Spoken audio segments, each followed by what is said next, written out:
¿Cómo están? Bienvenidos a Última Mirada. Tenemos una nota sobre, por cierto, una noticia que no es buena. Subió el desempleo a 8,5 y esto es, una cifra que no se veía desde hace, creo que 4 años, desde el año 2020. Así que estamos mal en esa situación y tenemos una nota que muestra exactamente lo que se informó al respecto. Raúl Sor nos va a hablar de las protestas que son bien impresionantes de ver en Francia por los agricultores, que han tenido unas alzas tremendas y han tenido una serie de situaciones burocráticas que no han podido permitir, según lo que dicen ellos, funcionar normalmente. Y los franceses, tal cual como en Estados Unidos, está pasando ahora en Texas, pero otra cosa totalmente distinta, son rápidos para salir a la calle, como los argentinos también, son rápidos para salir a la calle. Bueno, los agricultores, ¡pum!, salieron y vamos a escuchar a Raúl Sor en su análisis respecto de lo que está pasando en Francia. Y vamos a conversar con nuestro invitado, David Debrot, quien es economista, especialista en sistemas de salud, y vamos a conversar de algo que hace muchísimo rato que está pasando, David, y que no estoy tan seguro de que se sabe exactamente el momento en que se está. ¿En qué momento de deterioro del sistema de ISAPRE estamos? Hay un fallo de la Corte Suprema que no ha podido ser implementado totalmente, que significa que hay que pagar una cantidad de plata. Ahí se está discutiendo, hay discusiones en el Congreso por lo mismo. Y mientras tanto, bueno, hay un país que utiliza las ISAPRES y la pregunta es, ¿qué va a pasar? Cuéntanos un poquitito cuáles son los mecanismos que se están utilizando para tratar de, hacer de esta situación algo que eventualmente sea funcional y necesario para cubrir las necesidades de salud de los chilenos. Bueno, buenas noches en primer lugar, Fernando, gracias por la invitación. Se me olvidó decir que eres además profesor de la Universidad de Santiago, Universidad de la Salle. Mira, es complejo explicar en qué se está, porque a lo largo de este poco más de un año, ¿no es cierto?, que llevamos con el tema de los fallos de la Corte Suprema, han habido distintos momentos o distintos hitos, ¿no es cierto?, que han ido marcando esta situación. En noviembre del 2022, a fines de noviembre, se dicta un primer fallo sobre tablas de factores y luego en agosto del 2023 se dicta otro fallo por prima GES. Pero entre medio hay un proyecto de ley corta y hay sucesivas indicaciones y también la creación de comisiones que van a abordar este tema. A lo largo de este proceso, lo que va ocurriendo es que se van expresando fuerzas de poder, ¿no es cierto?, en pugna, que van cambiando un poco la situación. Particularmente tiene que ver con lo siguiente. Los fallos, lo que establecieron básicamente son dos cosas. Las ISAPRES cobraron en exceso, ¿sí?, y por lo tanto contrajeron una deuda con los afiliados, ¿ya?, tanto por tablas de factores como por prima GES, y además tienen que bajar los precios de los planes. Por lo tanto, eso les genera menores ingresos. Sí. La discusión que se abre ahí es si se implementa eso literalmente, como son los fallos de la justicia que se interpretan literalmente, eso lleva al colapso de las ISAPRES y por lo tanto a la quiebra y a otra situación que habrá que describir después. Sin embargo, mediante una serie de acciones, ¿no es cierto?, de ejercicios de poder en el Parlamento, de lobby empresarial, estas empresas han logrado ir, digamos, conteniendo algunos daños, y yo diría que lo fundamental ha estado orientado a minimizar el monto de la deuda. Eso tiene que ver con la mutualización y con otra cosa que está pasando más o menos cubierta, que es el tema del cambio del régimen de excedentes, ¿ya? Y anular el efecto de las disminuciones de los precios de los planes, anularlas con subidas de precios. Ya vimos que a finales de diciembre del año pasado el Ministerio de Hacienda introdujo en la Ley de Reajuste del Sector Público una cláusula que permite adelantar las alzas de precios y modificar la fórmula. Esa modificación de la fórmula es para que el alza sea mayor. Sobre esa alza, que se adelanta y que es mayor... Que todavía no ha llegado. Que todavía no ha llegado, ¿no es cierto?, pero se adelantó para el mes de abril, creo que entra en vigencia. En esta última tramitación se agregó otra cláusula donde las ISAPRES pueden subir sin ningún límite el precio para compensar la deuda que les toque pagar finalmente y la bajada de precio. Déjame hacerte una pregunta que quizás muchas personas han escuchado o han visto en estas últimas semanas o meses sobre este tema, y que me gustaría que, si lo puedes explicar, ¿qué es lo que significa cuando se habla de que una vía para poder salir de esto es lo que se denomina la mutualización? ¿Qué es la mutualización? Mira, en el marco de una comisión técnica que el Senado creó, uno de los centros de estudio planteó que una de las vías para minimizar el monto de las deudas era entender que los precios en los seguros se determinan simultáneamente para toda la cartera. Eso es muy simple de entender en el sentido de que si a los hombres se les cobra un precio determinado, ¿no es cierto?, y a las mujeres se les cobra un precio muy por encima de eso, en el momento en que la Corte dice a las mujeres usted tiene que bajarle, las ISAPRES dicen, bueno, pero entonces yo hubiese cobrado precios más altos a los hombres.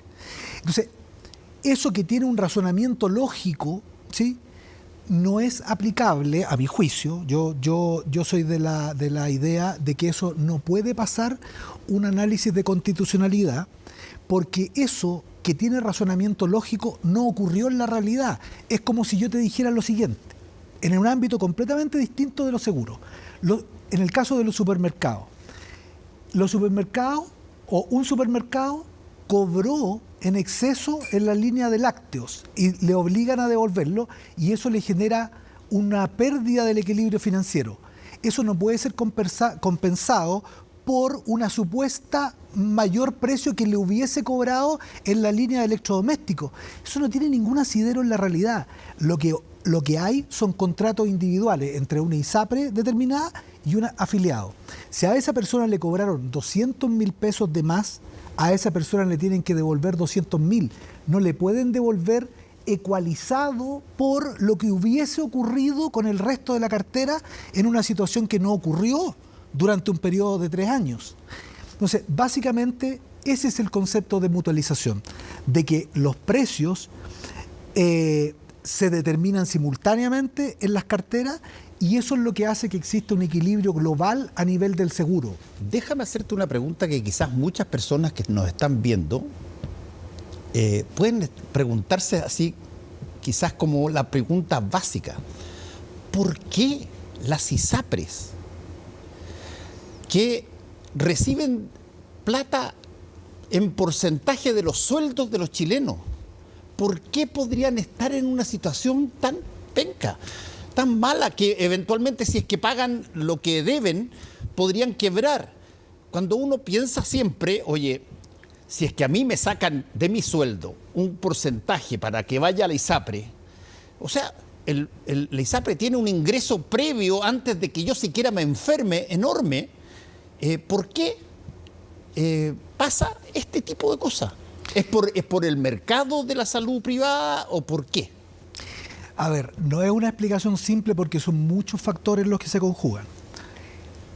Nosotros tenemos una situación en la ISAPRES que viene al menos del año 2010, donde se dictó una sentencia de inconstitucionalidad que tiene que ver con el uso de tablas de factores. Eso de alguna manera ya trancó el modelo de negocio.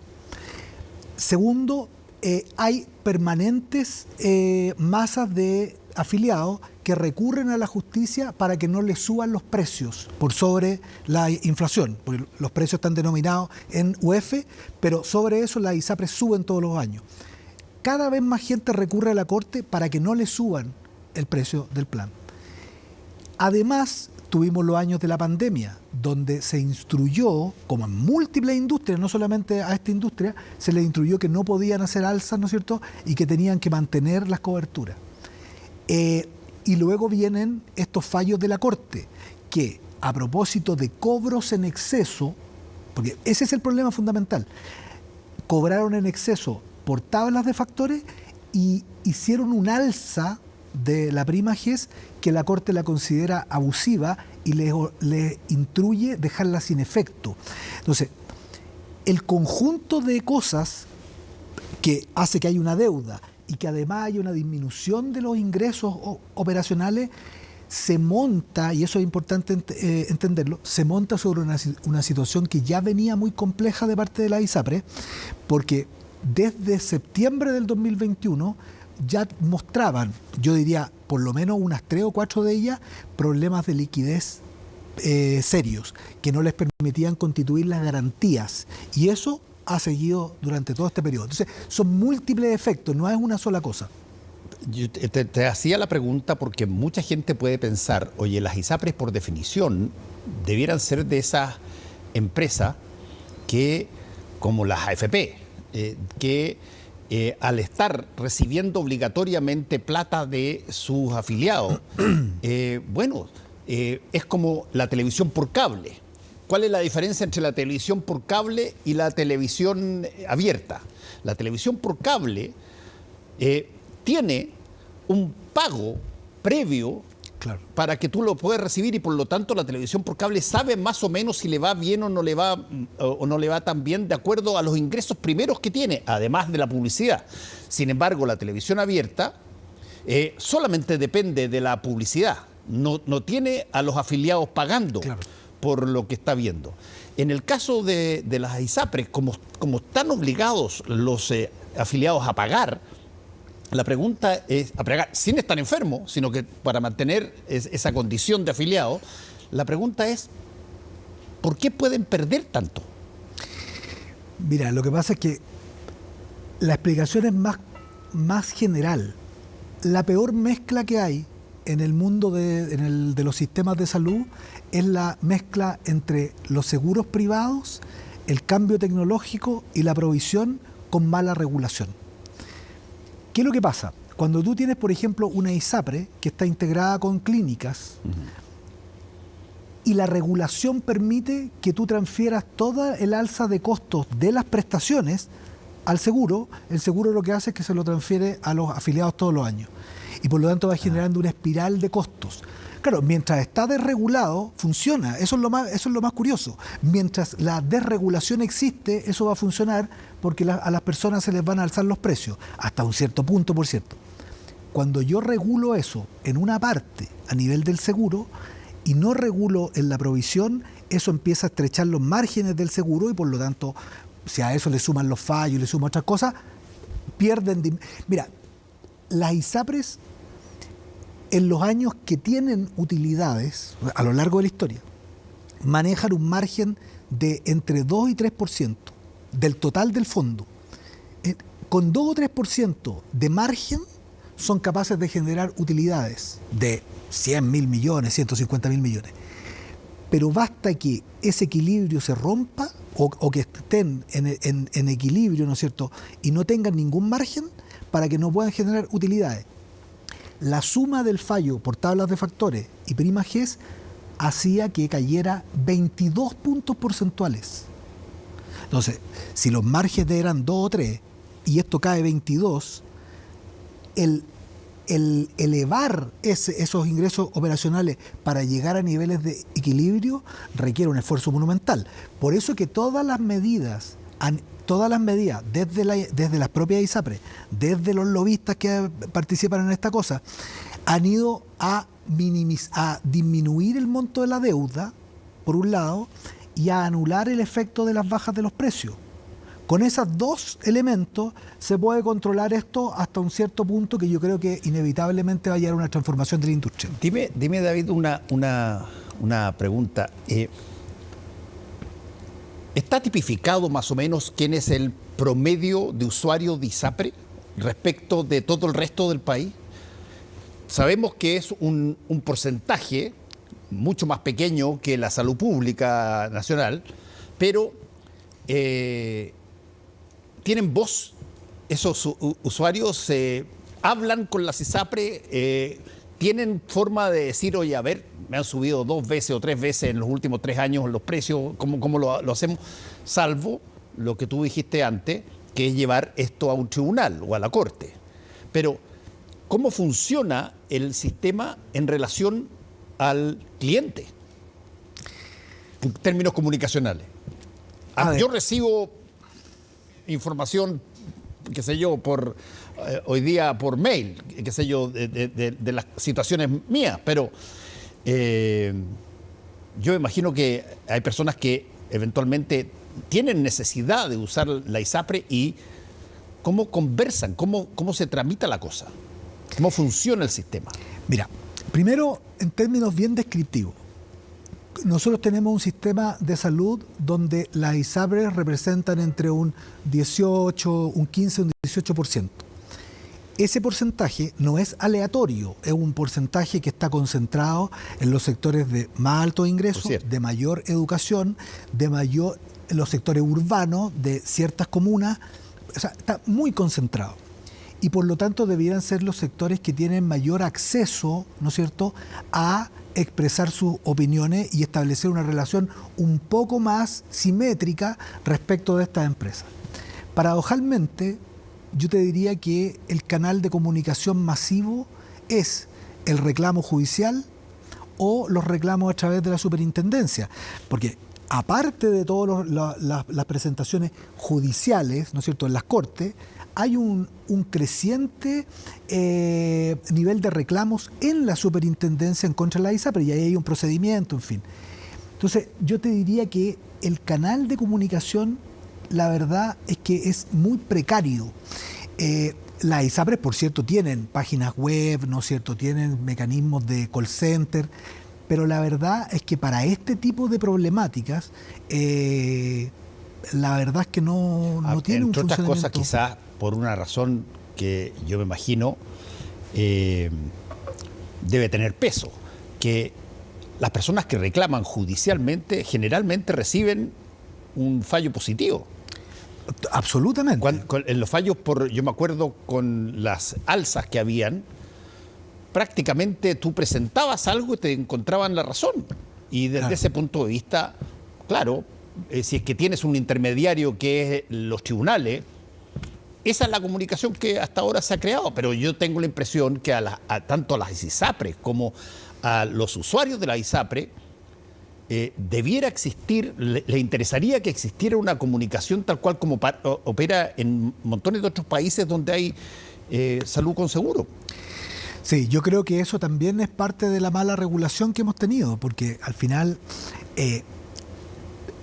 hay una asimetría evidente entre el poder que ejerce la ISAPRE respecto del establecimiento de los planes, los precios, las modificaciones unilaterales todos los años, y un afiliado que al final se queda porque le es más cómodo, tiene mejores coberturas, evidentemente, que estando en el FONASA, y puede acceder a una salud que desde el punto de vista de la calidad no es tan distinta, desde el punto de vista técnico de la calidad, no es tan distinta de la que podría obtener en el sistema público. Pero el problema de las listas de espera en el sistema público, que es la oportunidad de la atención, ¿no es cierto?, lo resuelve a través de la ISAPRE. O sea, es mucho más rápido atenderse, conseguir una hora médica, una intervención quirúrgica por esa vía. Y está dispuesto a pagar por eso. El punto es que llega, si uno viera el ciclo de una persona, ¿no es cierto?, entra al mercado laboral, paga su plan, tiene un plan barato, ¿no es cierto?, es soltero, joven, etcétera, pero luego se casa, tiene hijos, el plan se encarece, lo aguanta, empieza a pagar crecientemente más, hasta que después envejece, vienen las pensiones, que son una caída de ingresos gigantesca. Cuéntame. Y se acabó la historia, o uno hace el tremendo esfuerzo con los hijos y todo para pagarse el plan, o terminan en el FONASA habiendo pagado toda la vida por un seguro que se supone que debiera ser para toda la vida. Sí, bueno, ese es un... Ahora, ¿cuáles son las fórmulas, David, que eventualmente pueden darse para solventar este problema? entendiendo que las ISAPRES no van a desaparecer. Por lo tanto, algo hay que hacer. ¿Qué se puede hacer? Yo creo que independientemente de la solución legal que se dé, esa solución legal después puede tener nuevos procesos de judicialización, en fin, es un problema dinámico que hay que verlo en el tiempo. Sin embargo, lo que va a pasar es que vamos a tener un segmento de la ISAPRE mucho más pequeño, mucho más caro, vinculado a prestadores privados muy seleccionados, ¿no es cierto?, y con unos proveedores privados que crecientemente se están integrando a la red pública, tanto como prestadores de segunda instancia de la red pública, como contratados por el FONASA, a través de estos seguros complementarios. Yo creo que si uno tiene que valorar algo del proyecto de ley Corta, que ya se está tramitando, ¿no es cierto?, y que en parte ya se aprobó en el Senado, es el fortalecimiento de las facultades del FONASA para negociar con compañías de seguro las coberturas complementarias. Eso abre un camino que desmitifica una cuestión fundamental. El sistema público de salud puede convivir perfectamente con prestadores privados, con fines de lucro, sí, ¿cierto? ¿A través de qué?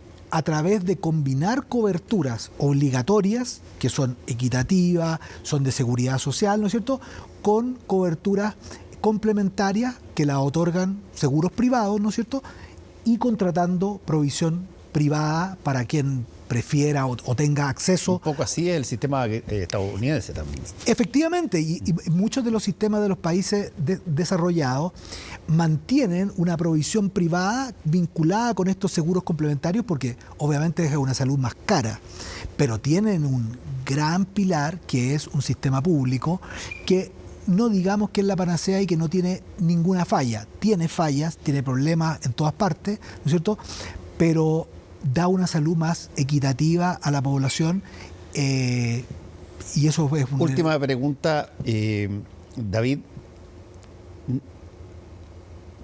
Si es que esta situación continúa, ¿tú percibes que pueda darse una fuga de usuarios de las ISAPRES hacia la salud pública? Porque la lógica era históricamente presenciar el revés, que en la medida que la gente adquiere un poco más de ingresos y tiene una mayor cosa, bueno, se compra una tele grande de color, que es lo primero que hace, después un auto y se cambia de salud pública a ISAPRE. El contrario, ¿puede darse en esta situación? Bueno, eso se ha estado dando. Ajá. Yo te decía este tema de que la crisis financiera de la ISAPRES parte mucho antes de los fallos de la justicia. En septiembre del 2021 parte este problema de estrés financiero.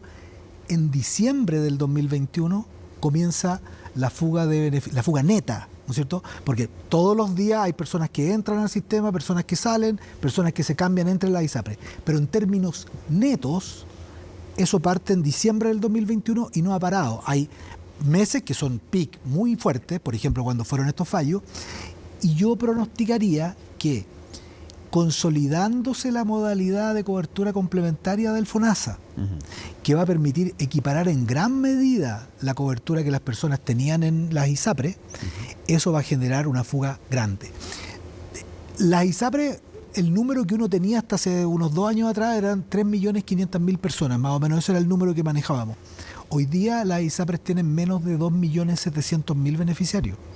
Y eso yo diría que en un periodo relativamente corto puede bajar de los 2.300.000 fácilmente.